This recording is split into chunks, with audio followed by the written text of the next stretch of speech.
Yeah, hi there, LW. I'm just using your initials for privacy purposes, and you're one of my students here at California State University, San Bernardino, and I'm listening to your independent speaking practice test, and let's take a look at what you had to say. Wang, a student in your TOEFL listening and speaking class. This is 152.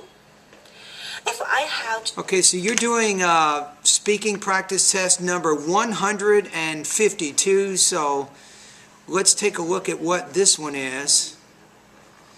So the question is, in your free time, if you had to choose, would you rather go fishing or swimming? Explain why.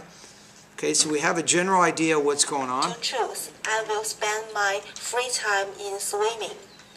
There are two reasons. Now, I would say there are two reasons. That's a little bit predictable. There's probably a better way that you can begin that practice test. I would suggest a more sharply focused thesis statement. You can go to speaking lesson number 2 to learn more about how to create more sharply focused topic statements for your independent speaking tasks. First of all, swimming is a good choice to keep my health and lose my weight. Okay. For example, when I was a child, I was a little fat. Then my father brought me to learn swim. You want to say he brought me to learn swimming. So you want to use a gerund after the verb learn. After 1 month, I became very skinny and beautiful. Secondly, now that was a good example, though. The example helped illustrate how swimming is healthy, right? That's what you're trying to do there. In my opinion, fishing is very boring because last month my cousin and I went to Santa Monica and fished there. So you want to say we went to Santa Monica to fish, right? I would use the infinitive in that case. I was just waiting and sitting whole night. And that day, I would say waiting and sitting all night, not whole night. So that's a word choice issue. It's very cold. And fortunately, we didn't fish anything. So I would say we didn't catch anything. So when you're fishing, you talk about what did you catch when you were fishing. So again, that's a word choice issue. I think it's too bad.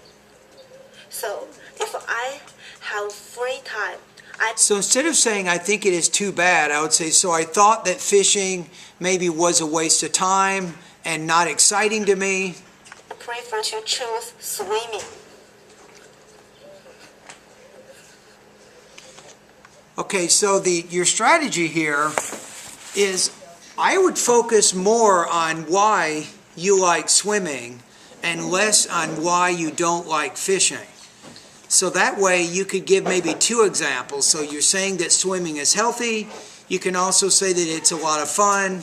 And you could give examples for both of those reasons to explain your ideas.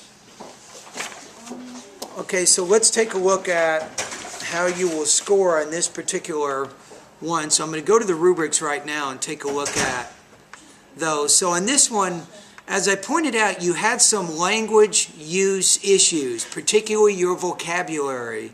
So sometimes you're not exactly sure what vocabulary that you should use to express your ideas. Also with topic development, I think it's probably better if you focus more on why you like swimming and less on why you don't like fishing. That way you have more time to develop the argument in response for your choice. Okay, I'm going to put you at about 2.50 out of 4, 19 points out of 30 on this particular practice test. Now for the purposes of our class, this is going to put you at 85% on this assignment. All right?